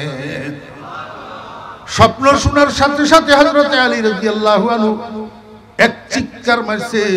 চিৎকার একটা মারি হাউমাউ করে কান্না শুরু করছে, বাচ্চা পোলার মতো। যখন কান্না শুরু করছে, শত হোক স্বামী স্ত্রী, তো স্বামীকে এইভাবে কাঁদতে দেখি হযরতে ফাতেমা রাদিয়াল্লাহু আনহা নিজেও আর স্থির থাকতে পারল না। এইবার স্বামীর সাথে নিজেও কান্না শুরু করছে। স্বামী স্ত্রী দুজন কাঁদতেছে। ঠিক এই টাইমে বাহিরে খেলাধুলার মধ্যে ছিল দুই শিশু পুত্র হাসান হুসাইন রাদিয়াল্লাহু আনহুমা। হঠাৎ দুজন সেই ঘরের ভিতরে ঢুকছে। ঢুকি তারা তো আশ্চর্য, ব্যাপারটা কি, একদিকে আম্মা কান্দে, একদিকে আব্বা কান্দে। শিশু মানুষ, তারা তো বুঝে না। একবার আব্বার কাছে যাইয়া জিজ্ঞেস করে, আব্বু কাঁদেন কেন? আর একবার মায়ের কাছে যাইয়া জিজ্ঞেস করে, আম্মু কাঁদেন কেন? আব্বুও কোনো কথা কয় না, আম্মুও কোনো কথা কয় না। শেষ পর্যন্ত বিরক্ত হইয়া ফাতেমা রাদিয়াল্লাহু আনহা কয়, বাবারা এই সময় তোমরা দুজন নানাজির কাছে চলে যাও। কার কাছে? এই কথা কয় নানাজির কাছে। নানাজি কোথায়? নানাজি কোথায়? এই ঘটনার 6 মাস আগে রহমতুল্লিল আলমিনের ইন্তেকাল হয়েছে। এই ঘটনার বরাবর 6 মাস আগে রহমতুল্লিল আলমিন দুনিয়ার থেকে বিদায় নিয়েছেন। এখন রহমতুল্লিল আলমিন রওজায়ে আকদসের ভিতরে, কবরের ভিতর। এইটা তো ফাতেমায় জানে। জানার পরেও জিন্দা শিশু পুত্র দুজনের নানার কাছে পাঠায় কেন? আমার ভাইয়েরা, দোস্ত আহবাব, ফাতেমার জন্য এটা নতুন কিছু না। এর আগেও ফাতেমা যখন ঘরের কাজে বেশি ব্যস্ত হইয়া যাইতেন, বাচ্চারা উনাকে ডিস্টার্ব করতেন, তো ফাতেমা বিরক্ত হইয়া বাচ্চাদেরকে বলতেন, বাবারা তোমরা নানার কাছে চলে যাও। বাচ্চারা দুজন নানার পাগল, নানার নাম শুনলেই এক দৌড় মারে, দৌড়ি যাইয়া নানাজির কবরের উপরে উঠি বসি যায়। আমার ভাইয়েরা, ভিতর থেকে নানাজি কথা কয়, নাতিরা শুনে আর উত্তর দে। উপর থেকে নাতিরা কথা কয়, ভিতর থেকে নানাজি শুনে আর উত্তর দে। মজার ব্যাপার হইল, ওই টাইমে রওজায়ে আকদসের চতুর্পাশে শত শত মানুষ জিয়ারতরত থাকে, কিন্তু কেউ গোড়ার ডিমও কিছু শোনে না। মিয়ানে আশিক ও মাশুক চে রমজিস, কেরামান কাতিবিরা হাম খবর নিস। আজকেও সেই ঘটনার পুনরাবৃত্তি হয়েছে। ফাতেমায় কয়, বাবারা তোমরা দুজন নানাজির কাছে চলে যাও। নানাজির নাম শোনা মাত্র বাচ্চারা দুজন দিছে দৌড়। দৌড়াইয়া যাইয়া রহমতুল্লিল আলামিনের রওজায়ে আকদসের উপরে উঠি বসে গেছে। ভিতর থেকে নানাজি কয়, আমার নাতিরা এই মুহূর্তে আপনারা এইখানে কেন আসলেন? নাতিরা কয়, নানা জান আম্মু আমাদেরকে আপনার কাছে পাঠাইয়া দিছে। নানা জান কয়, না নাতিরা আমার, তাড়াতাড়ি ঘরে যান, তাড়াতাড়ি ঘরে যান। ঘরে যাইয়া মায়ের চেহারার দিকে তাকাইয়া থাকেন। মনে রাখবেন, আগামী দিন থেকে এই মায়ের চেহারা আর দেখার জন্য পাওয়া যাবে না। আজকে ইফতারের আগে আপনাদের আম্মুর ইন্তেকাল হইয়া যাবে। নানাজির মুখে এই খবর শুনি হাসান হুসাইন রাদিয়াল্লাহু আনহুমা দুজন এবার চিল্লানি শুরু করছে। কাঁদতে কাঁদতে ঘরে যাইয়া ঢুকছে। মায় কয়, বাবারা এবার তোমরা দুজন কাঁদো কেন? ছেলেরা দুজন কাম্মু, আমাদের থেকে আর গোপন করিয়েন না। নানাজি আমাদেরকে সব বলে দিয়েছে, আজকে ইফতারের আগে আপনার ইন্তেকাল হইয়া যাবে। আগামী দিন থেকে মা ডাকার জন্য দুনিয়াতে আমরা আর তো আপনাকে পাবো না। আমার ভাইয়েরা, দোস্ত আহবাব, কথা বলতে বলতে হযরত ফাতেমা রাদিয়াল্লাহু আনহার গায়ের জ্বর বাড়ি গেছে, শরীরের মধ্যে কাঁপ শুরু হয়ে গেছে। অনেক কষ্ট করি ওযু করি যোহরের নামাজটা আদায় করছেন। যোহরের নামাজ আদায় করে নিজে নিজে কিবলামুখী হইয়া শুয়ে গেছেন। বড় ছেলে হাসান রাদিয়াল্লাহু আনহু রে কয় বাবা হাসান তুমি যাইয়া তোমার আব্বাকে একটু ডাকিয়ে আনো, তোমার আব্বার সাথে আমার কথা আছে। হযরতে হাসান যাইয়া আলী রাদিয়াল্লাহু আনহুকে ডাকিয়ে আনছেন। হযরতে আলী রাদিয়াল্লাহু আনহু ফাতেমার মাথার পাশে বসি জিজ্ঞাসা করে, ফাতেমা এত ইমার্জেন্সি কেন ডাকলা? ফাতেমায় কয়, আলী আপনার সাথে আমার দুইটা কথা আছে, দুইটা কথা। এক নম্বর কথা হলো, যেদিন থেকে আমি স্ত্রী হইয়া আপনার ঘরে আসছি সেই দিন থেকে স্বামী হিসাবে আপনার যে খেদমত করার আমার দরকার ছিল আমি করতে পারি নাই, আপনার যে হক আদায় করার দরকার ছিল আমি করতে পারি নাই। এই জন্য আপনি যদি কিয়ামতের ময়দানে আল্লাহ পাকের দরবারে আমার বিরুদ্ধে নালিশ করেন, অভিযোগ করেন, মামলা করেন, তো আমি সন্তান হওয়ার কারণে আমার আব্বা কোটি কোটি মানুষের সামনে শর্মিন্দা হবে। আমি চাই না এমন সন্তান হইতে যে আমার আব্বা সন্তানের কারণে কোটি কোটি মানুষের সামনে শর্মিন্দা হবে, এটা আমি সইতে পারবো না। এই জন্য আলী আপনার হাতটা ধরছি, আল্লাহর ওয়াস্তে আমি জিন্দা থাকতে আমাকে একটু মাফ করিয়া দেন না। হযরতে ফাতেমা রাদিয়াল্লাহু আনহা কাঁদি কাঁদি স্বামীর কাছে মাপ চায়, আর হযরতে আলী রাদিয়াল্লাহু আনহু গপ করে ফাতেমার হাত ধরছে। ফাতেমার হাত ধরিয়া কাঁদে আর কয়, ফাতেমা এইটা তুমি কি কইলা? তুমি তো রহমতুল লিল আলামিনের কন্যা, তুমি তো দোজাহানের বাদশার আদরের দুলারি। আমি তো কোনোভাবেই তোমার উপযুক্ত ছিলাম না। তোমার আব্বা মায়া করিয়ে না তোমারে আমার হাতে উঠাই দিছে যে সত্য, যেদিন তোমাকে ঘরে উঠে এনেছি সেদিন থেকে আজকে পর্যন্ত এক বেলার খানাও তো তোমারে আমি পেট ভরাইয়া খাওয়াইতে পারি নাই। একটা ভালো কাপড়ের জামাও তো আজকে পর্যন্ত তোমাকে পরিধান করাইতে পারি নাই। একটা ভালো বিছানার মধ্যে আজকে পর্যন্ত তোমাকে আমি ঘুম পাড়াইতে পারি নাই। ও রহমতুল লিল আলামিনের কলিজার টুকরা, এই যে তোমার খেদমতে ত্রুটি করলাম, আমারে একটু কও না কিয়ামতের ময়দানে আব্বার কাছে আমার বিরুদ্ধে নালিশ করিবা নি, কোনো জিন্দা থাকতে আমারে একটু মাফ করিয়া দিয়া যাও। আমার পেয়েরা দোস্ত বাপ, কেমন করুণ দৃশ্য! স্বামী স্ত্রীর হাত ধরিয়া কান্দে আর মাপ চায়, স্ত্রী স্বামীর হাত ধরিয়া কান্দে আর মাপ চায়। আমার মা বোনেরা, স্বামী স্ত্রী হবেন তো এমন হবেন আলী আর ফাতেমার মতো। স্বামী স্ত্রীর জীবন তো একটা মধুর জীবন, স্বামী স্ত্রীর জীবন তো একটা মধুর জীবন, স্বামী স্ত্রীর জীবন তো একটা ভালোবাসার জীবন। সারাক্ষণ ঘরের ভিতর স্বামী স্ত্রী যদি ঝগড়া করেন, সারাক্ষণ ঘরের ভিতর স্বামী স্ত্রী যদি কিলাকিলি আর মারামারি করেন, তো এটা কিসের স্বামী স্ত্রী হইলো? কিসের দাম্পত্য হইলো? কিসের ভালোবাসা হইলো? আমার ভাইয়েরা, দোস্ত আহবাব, ও পর্দার আলের মা বোনেরা, স্বামীকে সব সময় স্বামীর খেদমত করবেন, স্বামীর কথা মানবেন, স্বামীর আনুগত্য করবেন। খবরদার স্বামীকে গালাগালি করবেন না, স্বামীর মা বাপ ধরিয়া গালাগালি করবেন না। যতটুক দিতে পারে ততটুকুর উপর তুষ্ট থাকবেন, ততটুকুর উপর রাজি আর খুশি থাকবেন। স্বামীর অবাধ্য হবেন না। আমার মা বোনেরা, ভালোবাসার মধ্যে, যেই স্বামী স্ত্রীর মধ্যে ভালোবাসা থাকে সেইখানে আল্লাহর রহমত নাজিল হয়। যেই স্বামী স্ত্রীর মধ্যে সব সময় ঝগড়া লাগি থাকে সেই ঘরের মধ্যে বরকত থাকে না। যত রুজি করুক সেই ঘরের মধ্যে বরকত থাকবে না। আমার ভাইয়েরা, এইবার হযরতে ফাতেমা রাদিয়াল্লাহু আনহা হযরত আলী রাদিয়াল্লাহু আনহুর হাতটা ছাড়ি দিয়েছে। ছাড়ি দিয়া কয়, আলী আপনার সাথে আমার আর একটা কথা। সেই কথাটা হইল, একটু পরে আমার ইন্তেকাল হয়ে যাবে, কারণ আমাকে তো আব্বা বলছেন আব্বার সাথে ইফতার করার জন্য। তো যদি আব্বার সাথে ইফতার করতে হয়, ইফতারের আগে আমার ইন্তেকাল হবে, সামনে রাত্রি আসতেছে। আপনার কাছে অনুরোধ, আমার জানাজা, আমার দাফন কাফন আগামীকাল সকাল পর্যন্ত বিলম্বিত করবেন না। রাত্রের অন্ধকারের মধ্যে আপনারা জানাজার নামাজ পড়ি আমাকে দাফন করে দিবেন। আর আমার জানাজায়, আমার দাফনে অংশগ্রহণ করার জন্য কোনো বেগানা পুরুষকে খবর দিবেন না। কোনো বেগানা পুরুষ যেন আমার জানাজায় অংশ না নেয়, আমার দাফনে অংশগ্রহণ না করে।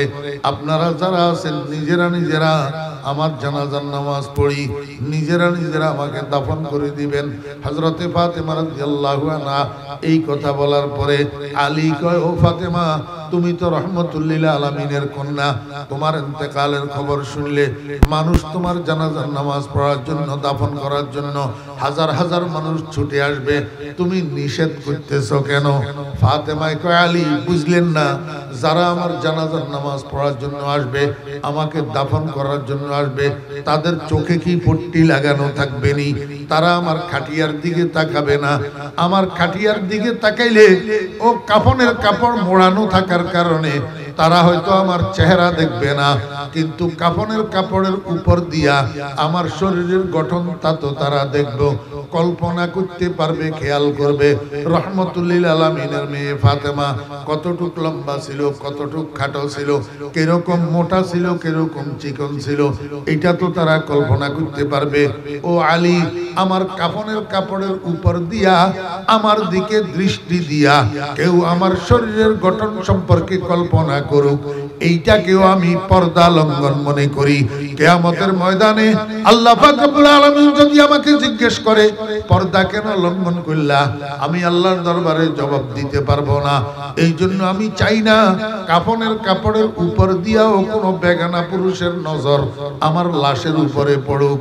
আমি দায় নিব আপনার থেকে, যদি আমার লাশ কোনো বেগানা পুরুষে দেখে, রাত্রের অন্ধকারে নিজেরা নিজেরা জানাজার নামাজ পড়ি, নিজেরা নিজেরা আমাকে দাফন করে ফেলবেন। আমার মা বোনেরা, এই ঘটনা আমি আপনাদেরকে কেন শুনাইলাম একটু চিন্তা করেন। ফাতেমা তো ওই মহিয়সী নারী যিনি রাসূল আকরাম সাল্লাল্লাহু আলাইহি ওয়াসাল্লামের কন্যা, হযরত আলীর বিবি, হাসান হুসাইনের মা, বেহেশতি রমণীদের সরদার, সাইয়্যিদাতুন নিসায়ে আহলিল জান্নাহ, দুনিয়াতে থাকতে বেহেশতের সুসংবাদ প্রাপ্তা। তারপরেও ফাতেমা পর্দার বিষয়ে যদি এত সতর্ক হইতে পারে, আমরাও তো সেরকম নারী। আমরা কেমনে চেহারা খোলা রাখি, বোরকাবিহীন, হেজাববিহীন, নেকাববিহীন রাস্তায় রাস্তায় ঘুরি, বেগানা পুরুষের সাথে দেখা দিই। কত হকাররা, কত ফেরিওয়ালারা বাড়িতে বাড়িতে পণ্য বিক্রি করার জন্য আসে, আমরা বেগানা মহিলারা এই ফেরিওয়ালার সামনে যাইয়া দাঁড়াইয়া থাকি। আত্মীয় স্বজনের মধ্যে যারা বেগানা আছে, অনায়াসে তাদের সাথে দেখা সাক্ষাৎ করি। পর্দার দারদারি না, বোরকার দারদারি না। আমার মা বোনেরা সাবধান, মনে রাখবেন, জান্নাতে যাওয়া তো দূরের কথা, লা ইয়াদখুলনাল জান্নাতা ওয়ালা ইয়াজিদনা রিহাহা, জান্নাতের সুগন্ধিও পাওয়া যাবে না। যারা আছেন মনে রাখবেন, এক একজন মহিলা কিয়ামতের ময়দানে আল্লাহ পাকের আদালতে পর্দা লঙ্ঘনের কারণে যখন অপরাধী সাব্যস্ত হবে, দোষী সাব্যস্ত হবে, তখন তাদের জন্য শাস্তি ঘোষণা করা হবে। এই শাস্তি শোনার পরে এক একজন মহিলা আল্লাহ পাকের দরবারে আরজি পেশ করবে, আরজি পেশ করবে, রব্বুল আলামিন, আমি তো নিজের ইচ্ছায় বেপরদা হই নাই। আমি এক সময় ছোট ছিলাম, 10 বছর 15 বছর বয়স ছিল। আমার উপরে গার্জিয়ান ছিলেন আমার আব্বা। আমার আব্বা কোনো সময় আমাকে বোরকা পরার কথা বলে নাই, পর্দা করার কথা বলে নাই, হেজাব নেকাব পরার কথা বলে নাই। যদি আব্বাই বলতো তাহলে নিশ্চয় আমি পর্দা মানতাম, পর্দা করতাম, কারণ আব্বার অন্য অন্য কথা তো আমি মানছি, এটা কেন মানবো না? রব্বুল আলামিন এরপরে আব্বা মারা গেল। আমার অভিভাবক হলো আমার বড় ভাই। ভাইও কোনোদিন আমাকে পর্দার কথা বলে নাই, বোরকার কথা বলে নাই। এরপরে আমাকে দেওয়া হইল বিয়ে। এইবার আমার অভিভাবক হলো আমার স্বামী। স্বামীও কোনোদিন আমাকে পর্দার কথা বলে নাই, বোরকার কথা বলে নাই। স্বামী মারা যাওয়ার পরে এইবার অভিভাবক হলো সংসারের কর্তা, আমার পেটের সন্তান। সন্তানেও কোনোদিন আমাকে পর্দার কথা বলে নাই, বোরকার কথা বলে নাই। রব্বুল আলামিন, আজকে আমি বেপর্দা নারী হিসাবে আপনার আদালতে দোষী সাব্যস্ত হইয়া শাস্তির উপযুক্ত হইলাম এই 4 জনের কারণে। এরা 4 জন যদি আমাকে পর্দার কথা বলতো, বোরকার কথা বলতো আমি বেপরদা চলতাম না। আয় আল্লাহ, আপনি তো ন্যায় পরায়ণ, আপনার কাছে তো জুলুম নাই। যদি আমি শাস্তির উপযুক্ত হই তাহলে এই চারজনকেও আপনি শাস্তি দিতে হবে যাদের অবহেলার কারণে আমি বেপরদা হইছি, পর্দা করি নাই। আল্লাহ পাক ফেরেশতাদেরকে বলবেন, ও ফেরেশতারা, বাদিনীর আরজি সত্য, বাদিনীর আরজি সত্য, এই চারজনের অ্যারেস্ট করো, উপর করি নাকে মুখে ছেঁচড়াইয়া জাহান্নামের মধ্যে ফেলে দাও। নামাজ কলমা পড়ি কি লাভ, হজ করি কি লাভ, তবলিগে যাই কি লাভ, পিসা হুজুরের কাছে মুরিদ হই কি লাভ, যদি মা মেয়ে স্ত্রী কন্যা, মা মেয়ে স্ত্রী কন্যা এই চারজন আমার অধীনস্থ মহিলা যদি রাস্তায় বাইর হইতে বোরকা না পরে, বোরকা পরল কিন্তু চেহারাতে নেকাব পরে না, মাথায় হেজাব পরে না, এক কথায় পর্দা করে না, এই সিজদায় কোনো কাজে আসবে না, এই দরবেশি কোনো কাজে আসবে না। সব কিছু থাকা সত্ত্বে মহিলাদের পর্দা না করার কারণে জাহান্নামে যাইতে হবে। জাহান্নামে প্রথমবারের মতো জাহান্নামে না যাইয়া যে জান্নাতে যাবে মানুষ, সেটার অন্তর্ভুক্ত হওয়া যাবে না এই পর্দার অভাবে। ওয়া আখিরু দাওয়ানা আনিল হামদুলিল্লাহি রাব্বিল আলামিন ওয়া সাল্লাল্লাহু তাআলা আলা খায়রি খালকিহি মুহাম্মাদিন ওয়া আলিহি ওয়া সাহবিহি আজমাইন। কি হুকুম अभी बयान আছে কেউ? দোয়া দুরূদ আল্লাহুম্মা সাল্লি আলা মুহাম্মাদিন ওয়া আলা আলি মুহাম্মাদ কামা সাল্লাইতা আলা ইব্রাহিম ওয়া আলা আলি ইব্রাহিম ইন্নাকা হামিদুম মাজিদ। আল্লাহুম্মা বারিক আলা মুহাম্মাদিন ওয়া আলা আলি মুহাম্মাদ কামা বারাকতা আলা ইব্রাহিম ওয়া আলা আলি ইব্রাহিম ইন্নাকা হামিদুম মাজিদ। আলহামদুলিল্লাহি রাব্বিল আলামিন ওয়াসসালাতু ওয়াসসালামু আলা আশরাফিল আমবিয়াই ওয়াল মুরসালিন। রব্বানা যালামনা আনফুসানা ওয়া ইল্লাম তাগফির লানা ওয়া তারহামনা লানাকুনান্না মিনাল খাসিরিন। রব্বানা হাব লানা মিন আজওয়াজিনা ওয়া যুররিয়্যাতিনা কুররাতা আ'য়ুন ওয়াজআলনা লিল মুত্তাকিনা ইমামা। রব্বিরহামহুমা কামা রব্বায়ানি সগীরা। ইয়া আল্লাহ, আজকের এই মাহফিলকে কবুল ফরমান। ইয়া আল্লাহ, শুরু থেকে শেষ পর্যন্ত যত আলোচনা হয়েছে দয়া করে ভুল ত্রুটিগুলা ক্ষমা করে দেন। সহিহ কথাগুলোর উপরে আমাদেরকে আমল করার তৌফিক দান করেন। ইয়া আল্লাহ, ইয়া আল্লাহ, আজকের এই মাহফিলের উসিলা করি আয় আল্লাহ সমাজের মধ্যে, এলাকার মধ্যে পর্দাকে আপনি বাস্তবায়ন করে দেন। ইয়া আল্লাহ, আমার মা বোনদেরকে পর্দা মতো চলার তৌফিক দান করেন। ইয়া আল্লাহ, সকল মা বোনদের দিলের নেক কামনা বাসনা পূরণ করে দেন। সকল মা বোনকে নেককার দিনদার বানাইয়া দেন। ইয়া আল্লাহ, মাইকের আওয়াজ চতুর্দিকে যতটুক যাইতেছে সমস্ত কবরস্থানগুলির মুর্দেগানের কবরে আযাব মাফ করে দেন। ইয়া আল্লাহ, খাস করি আল্লামা আলিমুল্লাহ ফাউন্ডেশনকে কবুল ফরমান, এর সদস্যদেরকে কবুল ফরমান। ইয়া আল্লাহ, এদের আমল, এদের কাজের মধ্যে, আমলের মধ্যে বরকত দান করেন। ইয়া আল্লাহ, ইয়া আল্লাহ, আজকের মাহফিলের জন্য যারা শ্রম দিয়া, টাকা পয়সা দিয়া আয় আল্লাহ এই মাহফিলকে আয়োজন করেছেন, আয় আল্লাহ উনাদের এই আয়োজনকে কবুল ফরমান। আয় আল্লাহ, এর বিনিময়ে উনাদের দুনিয়া আখিরাতকে আবাদ করে দেন। আল্লাহ উনাদের হায়াতের মধ্যে বরকত দান করেন, রুজি রোজগারের মধ্যে বরকত দান করেন, ঈমান আমলের মধ্যে বরকত দান করেন। আল্লাহ, আমরা যারা হাত উঠেছি আমাদের মধ্যে যত মানুষ অসুস্থ আছে শেফা দান করেন। ইয়া আল্লাহ, আমাদের সন্তানদের মধ্যে যারা অসুস্থ আছে আল্লাহ শেফা দান করেন। যারা দোয়া চেয়েছেন, কার কি হাজত আছে আপনার জানা আছে, সকলের মুবাহ হাজাত পূরণ করে দেন, মাকাসিদে হাসানা পূরণ করে দেন। ইয়া আল্লাহ, ইয়া আরহামার রাহিমিন, আপনার হাবিবের সদকা দোয়া দরখাস্ত কবুল ফরমান। আপনার হাবিবের দরবারে কোটি কোটি দরুদ ও সালামের হাদিয়া পৌঁছান। ওয়া সাল্লাল্লাহু তাআলা আলা খায়রি খালকিহি মুহাম্মাদিন ওয়া আলিহি ওয়া সাহবিহি আজমাইন বিরহমাতিকা ইয়া আরহামার রাহিমিন।